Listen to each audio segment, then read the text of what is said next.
Okay so welcome all you students in today session. आज के session में हम लोग कोलबेस इलेक्ट्रोलिसिस पढ़ने वाले हैं। 11वीं और 12वीं दोनों कक्षा के बच्चों के लिए ये सबसे इम्पोर्टेंट सेशन होगा। एक कंबाइंड सेशन आ रहा है। 11वीं के बच्चे अभी जो पढ़ाई कर रहे हैं वो चल रहा है preparation of alkane. Preparation of alkane. आप अभी 11वीं के बच्चे जितने भी हैं ना वो लोग पढ़ाई कर रहे हैं प्रिपरेशन ऑफ अल्केन, मतलब अल्केन कैसे बनाना है। सही है। तो अल्केन बनाने की ही ये टेक्निक है। अल्केन बनाने की ही ये एक टेक्निक है, कोलबेस इलेक्ट्रोलिसिस। एंड 12वीं के जितने भी बच्चे हैं वो लोग पढ़ रहे हैं अभी चैप्टर 12 आप लोगों ने सब कंप्लीट कर दिया। पर डीकार्बोक्सिलेशन में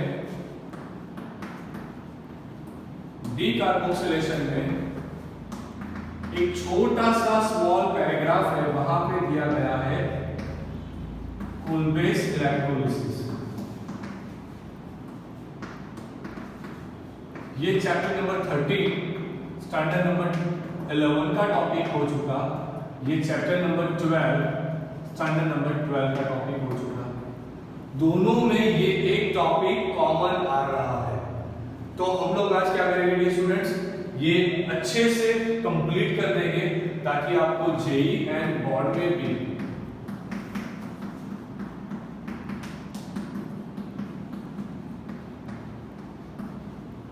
तीनों में से कभी भी यहां से क्वेश्चन पूछा जाए तो आप बहुत अच्छे से सॉल्व कर पाओ, कोई भी दिक्कत ना आए, कोई प्रॉब्लम ना आए एंड बहुत क्लियरली आप अच्छे से कोलबेस इलेक्ट्रोलिसिस कंप्लीटली कर पाओ।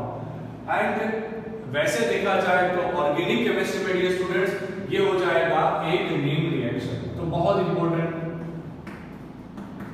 क्योंकि कोलबे ने इलेक्ट्रोलिसिस किया था। इलेक्ट्रोलिसिस करने के बाद उन्होंने अल्केन बनाया था। एक्चुअली कोलबे ने यूज क्या किया था, कोलबे ने यूज किया था कार्बोक्सिलिक एसिड को।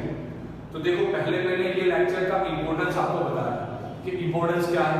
सही है। अब जब इंपॉर्टेंस आप लोगों को दिमाग में चला गया ना तो शुरुआत करते हैं, टाइम वेस्ट नहीं करना।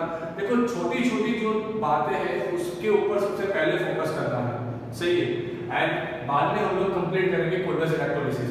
एंड लास्ट पोर्शन जो रहेगा लेक्चर का आज का वो होगा, हम लोग बनाएंगे थोड़े एग्जांपल एंड उस एग्जांपल को कोलबे इलेक्ट्रोलिसिस के बेस पर से सॉल्व करने वाले हैं। चलो शुरुआत करते हैं। सबसे पहली थिंग जो आपको याद रखनी है, कोलबे ने क्या किया। कोलबे ने एक ऐसा वेसल लिया, ध्यान से देखना।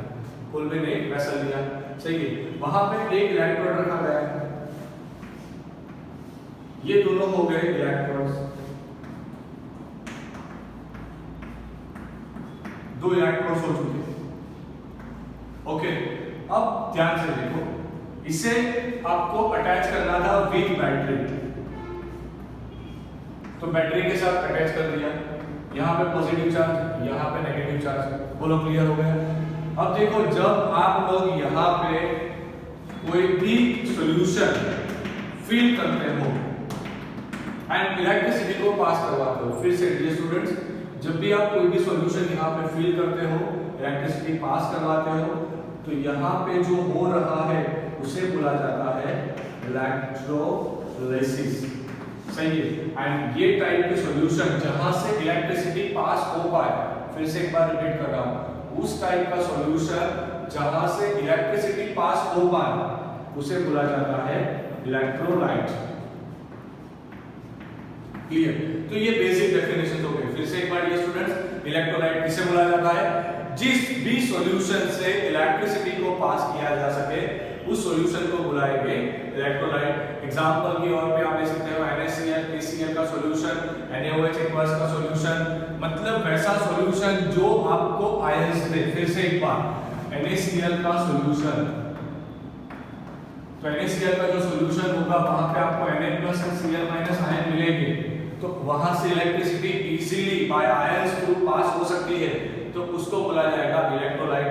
मतलब कि इलेक्ट्रोलाइट्स जनरली क्या होते हैं, इलेक्ट्रोलाइट्स जनरली सॉल्ट्स होते हैं। इलेक्ट्रोलाइट्स जनरली बेटा क्या होते हैं, इलेक्ट्रोलाइट्स जनरली सॉल्ट्स होते हैं। देखो अब आपको कोलबे इलेक्ट्रोलिसिस में क्या करना है। कोलबे इलेक्ट्रोलिसिस में आपको लेना है सॉल्ट ऑफ कार्बोक्सिलिक एसिड।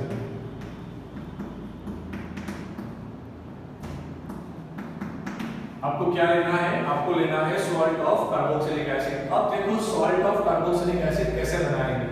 तो यहाँ पे मैं लिख रहा हूँ CH3 C double bond O and OH, मतलब कि एसिटिक एसिड। ये आ चुका एसिटिक एसिड। जब एसिटिक एसिड रिएक्शन लगाएगा NaOH के साथ तो ये आपको क्या देगा? CH3 C double O minus Na plus H2। इसे बोला जाता है sodium salt of acetic acid. Sodium salt of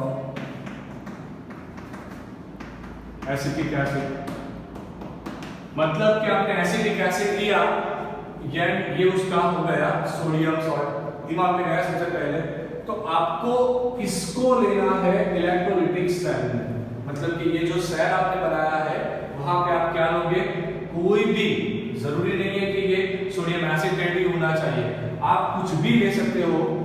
RCOO minus Na+, सही है। मतलब आपको लेना है एक सॉल्ट का सॉल्यूशन। अब जब सॉल्ट का सॉल्यूशन का बात आए तो ध्यान से देखना डियर स्टूडेंट्स, बहुत डिटेल से जाना है। आपने ये लिया सॉल्ट को डायरेक्टली तो हम लोग इस सेल में नहीं डालेंगे, हम क्या करेंगे? इसके अंदर पानी ऐड करेंगे। जब भी आप पानी ऐड करोगे ना तो आपके पास कुल मिला के आयंस होंगे RCOO minus Na+, H+, OH minus. इतने सारे आयंस आपके पास प्रेजेंट होंगे इस सेल के अंदर। ये हो गई बेसिक डिस्कशन, जो आपको याद रखनी है। अब ध्यान से देखना, मैं आपको जो समझा रहा हूं उसे ध्यान से देखना। सबसे पहली बात ये याद रखना पड़ेगा, एनोड पे होता है ऑक्सीडेशन। एनोड पे बच्चों क्या होता है? ऑक्सीडेशन। लोअर स्टैंडर्ड में आप लोग पढ़ के आए हो, 11 के बच्चे होंगे, उन लोगों ने 10th में पढ़ा होगा। 12th के बच्चे जो है वो लोग ऑलरेडी जानते हैं ऑक्सीडेशन क्या होता है। ऑक्सीडेशन का मतलब होता है लॉस ऑफ इलेक्ट्रॉन, मतलब इलेक्ट्रॉन को लॉस कर देना, उसे बोला जाता है ऑक्सीडेशन। Clear dear students? अब कैथोड का क्या मीनिंग होता है? तो कैथोड का मीनिंग होता है, मतलब कैथोड पे क्या होता है? तो कैथोड पे यहां पे बच्चों होगा रिडक्शन। तो रिडक्शन का क्या मीनिंग होगा? रिडक्शन का मीनिंग होगा gain of electron.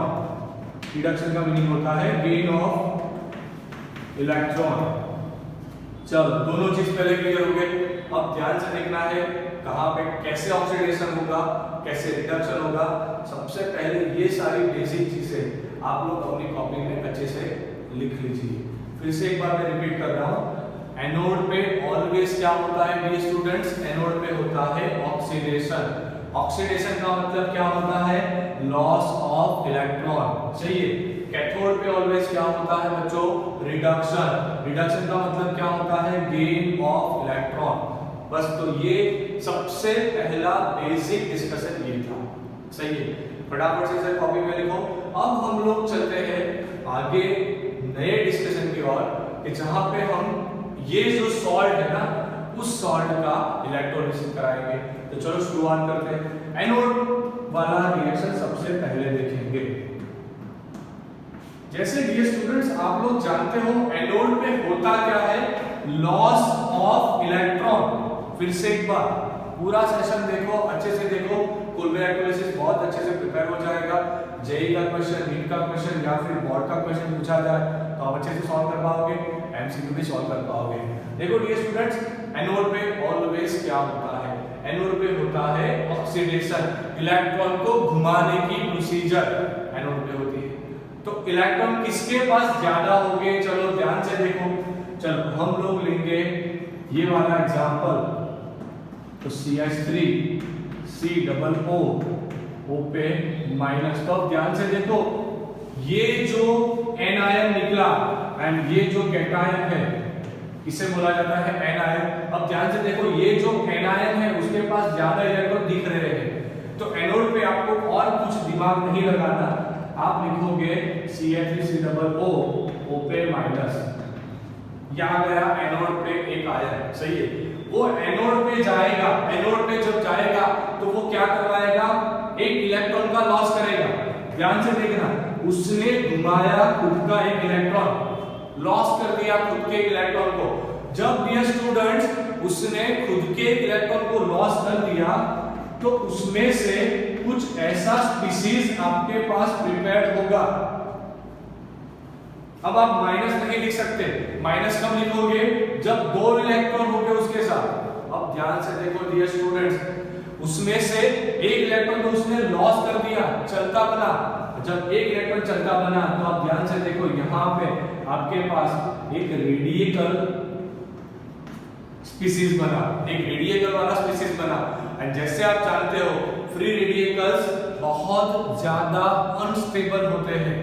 Free radicals कैसे होते हैं डियर स्टूडेंट्स, बहुत ज्यादा अनस्टेबल। तो अब क्या होगा, अब ध्यान से देखो, अगर इस रेडिकल को यहां पर इस कार्बन फिर से डियर स्टूडेंट्स, अगर इस रेडिकल को यहां पर भी एक इलेक्ट्रॉन मिल जाए ना तो वो बीच में बॉन्ड बना दे। करना कुछ नहीं है यार, वही चीज करो। यहां पर भी आपको रेडिकल बनाना है, मतलब कैसे रेडिकल बनाओगे आप, CH3 का रेडिकल डेवलप कर दिया, यहां पे आपने C डबल बॉन्ड पे O था, O पे O पे एक रेडिकल था, मतलब एक इलेक्ट्रॉन था, कार्बन में एक इलेक्ट्रॉन रख दिया। अब करना कुछ नहीं है, ये इलेक्ट्रॉन को अंदर डालो, इसको भी अंदर डालो, सही है। तो आपके पास एक ऐसी स्पीशीज बनेगी CH3, एक रेडिकल मिला आपको, C डबल बॉन्ड O, मतलब के कार्बन डाइऑक्साइड का गैस मिला। बहुत ही इंपॉर्टेंट एमसीक्यू, कई बार पूछा जा रहा है डियर स्टूडेंट्स कि कोल्बे का इलेक्ट्रोलिसिस जब होता है तो एनोड पे कौन सी गैस निकलेगी, कार्बन डाइऑक्साइड गैस। कैसे निकलेगी मैंने आपको बता दिया। ऐसा इसका आपको टोटल कुल मिला के 2 मॉलिक्यूल लेना पड़ेगा, तो दूसरे मॉलिक्यूल से आपको दूसरा एक रेडिकल मिलेगा। इसके 2 मॉलिक्यूल लिया होता आपने, तो यहाँ पे आपको ऐसे 2 मॉलिक्यूल्स मिलते हैं, यहाँ पे 2 रेडिकल्स मिलते हैं, यहाँ पे 2 कार्बन डाइऑक्साइड मिलता, चलो ठीक है, मतलब कि इसका भी 2 मॉलिक्यूल मिलता, सही है। अब करना कुछ नहीं है, ये CH3 का फर्स्ट रेडिकल, ये CH3 का दूसरा रेडिकल, ये दोनों रेडिकल साथ में जाएंगे, मजा करेंगे। ध्यान से देखो कैसे मजे करते हैं, देखो बोलो, CH3 बीच में बॉन्ड बनाया, CH3 किसका प्रोडक्शन हो चुका है यहाँ पे, इथेन का। आपने सोडियम एसीटेट के सॉल्ट से इथेन का प्रोडक्शन कर दिया, सोडियम एसीटेट के सॉल्ट से इथेन का प्रोडक्शन कर दिया। एनोड का रिएक्शन आपके दिमाग में अच्छे से चला गया, ठीक है। अब देखो कैथोड वाला रिएक्शन, कैथोड वाला बहुत इंपॉर्टेंट होता है। यहाँ पे याद रखने वाली जो सबसे इंपॉर्टेंट चीज थी, एनोड पे ऑलवेज कार्बन डाइऑक्साइड गैस निकलेगी। दूसरी एक चीज जो सबसे ज्यादा इंपॉर्टेंट थी, इसका रेडिकल बनाना है, उस रेडिकल को इसके ही दूसरे मॉलिक्यूल के साथ जो रेडिकल बना होगा उसके साथ कंबाइन कर देना है, मतलब एग्जैक्टली यहाँ पे डाइमराइजेशन हो रहा है।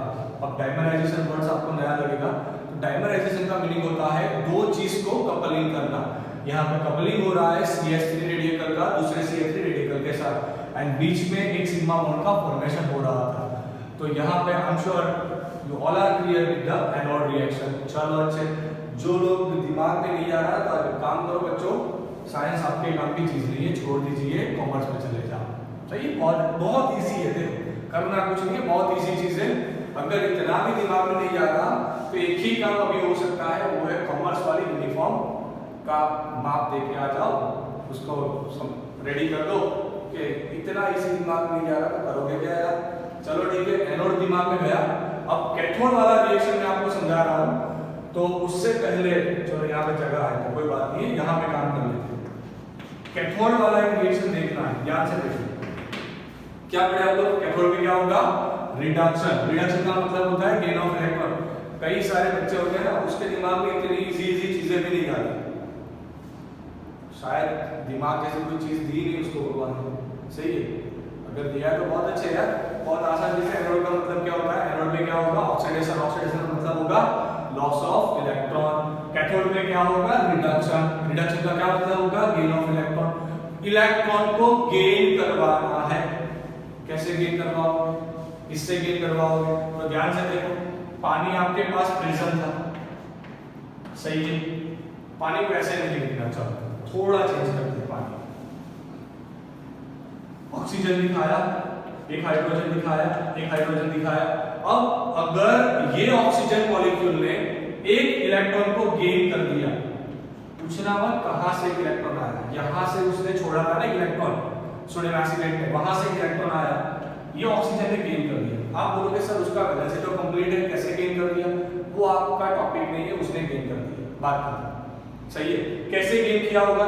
इसने ये इलेक्ट्रॉन गेन किया, बीच में से ये बॉन्ड तोड़ दिया होगा, तो एक ऐसी स्पीशीज बनी होगी यहाँ पे OH, एक इलेक्ट्रॉन बाहर से आया, एक इलेक्ट्रॉन यहां से बचा, 2 इलेक्ट्रॉन हो चुका, माइनस चार्ज आया, इसी स्पीशीज को OH माइनस बोला जाता है, इसी स्पीशीज को OH माइनस बोला जाता है। अब ध्यान से देखो, इस हाइड्रोजन के पास तो एक ही इलेक्ट्रॉन है, तो आप थोड़ी ना H2O का एक ही मॉलिक्यूल में भी रिएक्शन कर रहे होगे ना, आपके पास तो H2O के बहुत सारे मॉलिक्यूल होंगे, तो H का एक दूसरा एक ऐसा रेडिकल कंबाइन हो जाएगा, साथ में जाके मस्ती करेगा। कैसा मस्ती करता है, ध्यान से देखना, H के बीच में बॉन्ड बनाएगा, H2 गैस का प्रोडक्शन होगा, मतलब कि कैथोड में कौन सी गैस निकलेगी dear students?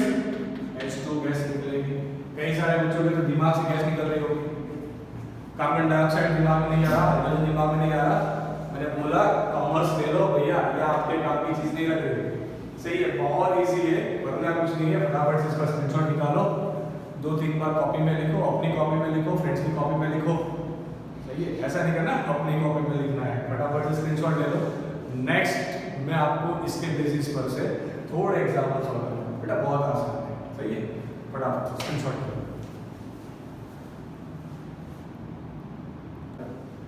Okay, last session, okay last session मतलब लेक्चर जस्ट कंप्लीट हो रहा है।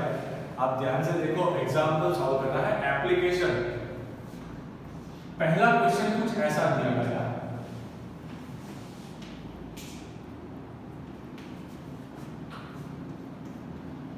कुछ ऐसा माउंटेन है, COO- है, Na+ है, एंड आपको यहाँ पे क्वेश्चन दिया गया, इसका कीजिए कोलबेस इलेक्ट्रोलिसिस।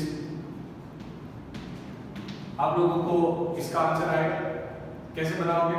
कार्बन डाइऑक्साइड निकालोगे, सबसे पहले तो CO2 गैस, इसको निकाल लेना, उसके बाद आप क्या निकालोगे? H2 गैस निकालोगे। अब सबसे बड़ा क्वेश्चन, कौन सा अल्केन बनेगा? सबसे बड़ा क्वेश्चन, कुछ बड़ा क्वेश्चन नहीं है, बहुत इजी क्वेश्चन है, करना कुछ नहीं है, यहां पे एक रेडिकल बनेगा, ठीक है ना, मतलब कि एक रेडिकल ऐसा होगा, दूसरा एक रेडिकल आपके पास ऐसा होगा, इस दोनों के बीच में बॉन्ड बना, थोड़ा अलग से इस दोनों के बीच में बॉन्ड बना दिया बॉन्ड, तो आपके पास देखो कुछ ऐसा प्रिपेयर हुआ, 1 2 3 4। ये N नहीं है बेटा, ये नॉर्मल ब्यूटेन है, ये क्या है? N butane. सब बहुत अच्छे। दूसरी एक चीज ध्यान से देखना,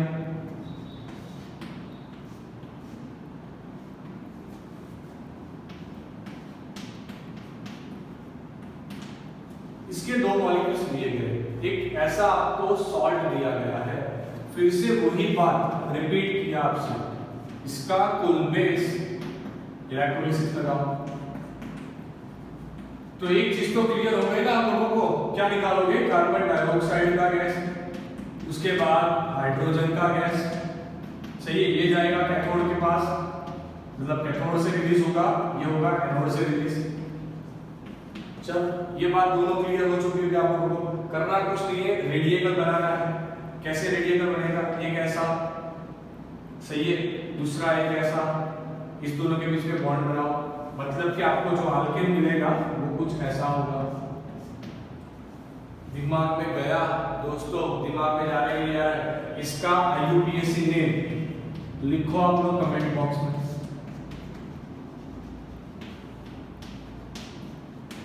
इसका आंसर लिखो कमेंट बॉक्स में, सही है, इसका IUPAC नेम बनाओ, लिखो कमेंट बॉक्स में।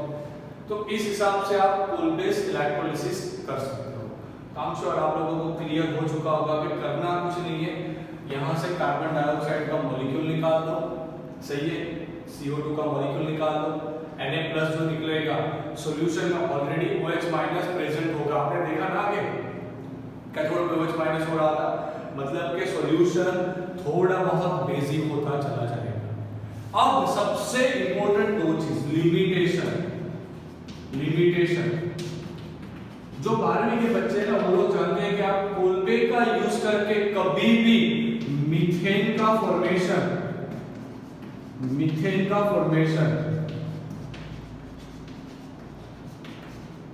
नहीं कर सकते। आप लोग बच्चों कोल्बे का यूज करके मीथेन का फॉर्मेशन कभी भी नहीं कर सकते, ये चीज ध्यान रखना। सभी रिएक्शन में आपने कार्बन डाइऑक्साइड निकाला, मतलब कि Kolbe is a type of Kolbe's electrolysis is a type of decarboxylation, पर ये थोड़ा इलेक्ट्रिकल वाला टाइप हो गया, फिजिकल टाइप हो गया डिकार्बोक्सिलेशन वाला। 12वीं के बच्चे एक और मेथड ऑलरेडी पढ़ चुके हैं, सोडा लाइम वाला, सही है। आप जब सोडा लाइम यूज करोगे तब भी डिकार्बोक्सिलेशन का प्रोसीजर होता है। मैं फिर से एक बार वो डिकार्बोक्सिलेशन यहाँ पर बता देता हूँ ताकि जो 11वीं का बच्चा है उसे बहुत अच्छे से प्रिपेयर हो जाए।